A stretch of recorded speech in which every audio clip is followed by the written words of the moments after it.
1 week away from Rangers opening day, Kevin. That is right. I got a special segment for that a little bit later. Here, I want to focus on something really positive. What has been the number one thing that, Corey, you and I have been concerned about this Rangers team going into the regular season? Closer. Yep. Health. That's number 2. That's fair. That is very fair. Jim, do you have a primary concern about the Texas Rangers heading into the season? Who will be the closer? There we go. I'm with you guys. He's part of the show. Look at that. Well, I have good news for you. You have a closer? Kinda. We signed him already, or is he already on the team? No, he's already here. Okay. So it depends on how much stock you put in spring training. I know Rougned Odor definitely would have made the Hall of Fame if it was just for spring training. But dude could hit fastballs. Consider this. The leverage trio of Robert Garcia, Luke Jackson, and Chris Martin. Now, I know it wouldn't always work this way, but hey, in your dream world, most of the time you get 6 innings from your starter, and then you'd go maybe Garcia, Jackson, Martin. They had 3 perfect innings against Seattle. What does that mean for all of spring training? They have allowed 1 run in 15 innings. Really? They have struck out 13 and allowed 9 base runners. They are power arms. That is for sure. So their ERA and their WHIP are identical at this point. 0.6. If you have a WHIP at 1 or below, that is bananas. I do have a question. I know, again, Kevin, this is spring training baseball. And that's fair. These high leverage innings that they are pitching in, Yep. I know the high leverage is considered based on the score at the time, right? I think not necessarily the dudes who are up at the plate, because by the 6th inning, usually those dudes are done. And I'm kind of curious on that. That is true. Usually 7th, 8th, 9th get labeled your high leverage. So I would say that, although I know it can change depending on who's up at the bat. That all being said, though, I really do like the group they have that Bochy can choose from at the moment. And if they find, and you know how he is, if he finds one that's on fire, he'll rock with it. So I do like that group. I love Robert Garcia. I really do. I like him a lot. So I'm excited about him. From the 619, I've not seen the spelling yet. Rangers can't do this without Josh Young, and they spelled it Yeung. So that's Yingling, the beer. That's how you spell that, I believe. Oh, so. Okay, interesting. And somebody said, stop it, Kevin. It's just Seattle. I hear you. But for the entirety of the spring, those 3 have given up 9 base runners and 1 run in 15 innings, and they have struck out 13. I think that is an incredibly encouraging start because, like you guys, I am also worried about the bullpen. Now, let's talk about Jacob deGrom. He did not think he pitched particularly well. So he gave up a couple of runs and a Jorge Polanco home run in 4 innings on Wednesday. And Jacob deGrom was asked, how do you think you did? And he said, fine.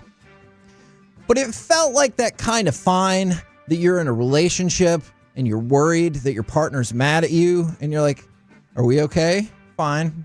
He threw 13 strikes on 20 pitches, right? Isn't that what it was or something like that? I think he threw more pitches than that, right? I don't know. Maybe it was another day that I saw that. Okay. Well, he considers, and we're actually going to talk a little bit about this tomorrow in the C block, he does consider himself like everything needs to be great. And right now, he's still kind of waiting for that moment. I also think regular season is when that moment's going to arrive. And he is very critical of himself. He said, just missing too much in the middle of the plate. We got away with it the first time through. After that, well, it's fine to go up. But to just sit there the whole time wasn't great. I was fighting my mechanics a little bit today, flying open, wouldn't get my landing down. And so he was like, I wonder what caused all that. Uber critical of the job that he did. It could just be a one-day thing, and he just needs to tweak it, and it gets back to what it is. And, you know, fortunately, you do have Mike Maddox there watching him and observing him, and you feel confident with that. Now, the good news is, as well, he got through 4 innings, and he still feels fine. That's the biggest thing. The more you can stretch him out. We've already talked about it for his first start of the season. Maybe it'll be like 4 innings.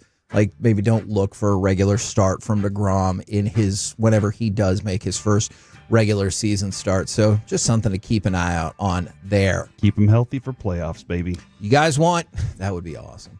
You guys want good news or potentially bad news? Jim, why would we want bad news? We want good news. Good news is a positive show. All right. It always has been. Okay. In your face, Ezekiel Duran. All right, let's talk about Corey Seager. And look, I'm not saying that people were worried about. He's good at baseball. I don't know if Corey Seager would be able to turn it around. Well, over the last week, he's 4 for 7 with 3 extra base hits and 1 strikeout to go along with 5 walks. How many pitches has he seen? You said 4 for 7, so 7 pitches probably?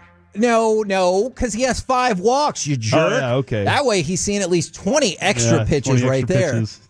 So think about it. That means in 12 times up to the plate, he's reached base 9 times. Again. And he's your 2-hole hitter, dude. It's just spring training. It's just, not with Corey Seager, dude. It's just a week, but he looks amazing. That is Corey Seager. Whatever the pitch is, his hands are fast. He's got a lot of power, and once he sees the ball, once he picks up on it, he's swinging and he knows where he's going with it. Corey Seager is Corey Seager no matter if it's spring training, regular season, or postseason. He's going to play the same game that he does. From the 903, any discussion about moving Leiter into a closer role? We kind of talked about this with Teodo, and I eventually think maybe Alejandro Rosario, although I know he's hurt right now. The Rangers are going to err on the side of, if we think you can be a starter, you're going to start. So I could actually see Jack Leiter more likely being like middle relief or something like that to start the season if they are going to, go with a lefty that they picked up yesterday to put in the rotation. But I don't think they would move it just quite yet. One of the other things about that, and because he can pitch multiple innings too, like deep 4 innings or so. But the other thing too is Jack has not proven to us, because he has high heat. He has 97, 99. He can get there.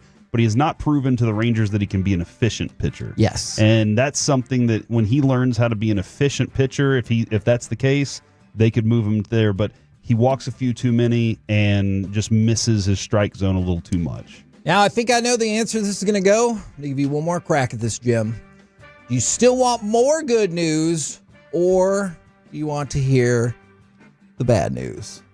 We'll hear the bad news. Okay. Look at Jim, he knows how to do this. Ezekiel Duran. What's wrong? Okay, so you know how spring training, it's just spring training. It doesn't really matter for somebody like Corey Seager. Right. Because, good for you. Corey I hope Seager's you're ready, Corey but Seager. you're going to make the team. You'll be just fine. Ezekiel Duran's a different deal, right? He needs to look good. He does. Needs to impress. And he has not.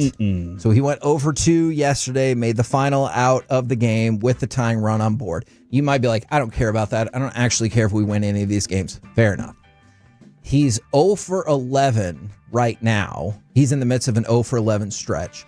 Earlier in spring training, he had an 0 for 12 stretch. So 0 for 23, it's, over those 2 spans. Yeah. And one of the things Bochy said, hey, I love the kid. I feel bad. He is really pressing up there, which obviously when you get into slump, it's probably impossible not to be like, I'm going to change everything with this at bat and this at bat and this at bat. But everybody's trying to give you advice. Yeah. You're overthinking everything. When you walk away, you're overworking at it. And sometimes you just need to get away from it and clear your mind so you can get back in there and do what you used to do really well. He has a 161 batting average in spring training, and I know that we've moved to more analytical things, but trust me, none of the numbers across his slash line are looking good this spring. So it's been a tough go for him thus far in spring training. And that just points out Josh Smith. You're going to continue to use him a little more. There are some other people that are. Ozuna's going to get more opportunities. I was going to say, if you want to bounce back with some good news, because damn it, Reliant Air Conditioning, they sponsored this segment. They've been doing gimmick-free AC repair and replacement. They want good news. Everybody still loves Alejandro Ozuna, and I still don't think he's going to make the opening day roster, but we're going to present a segment to you later on that might clear the way for him to potentially make the opening day roster.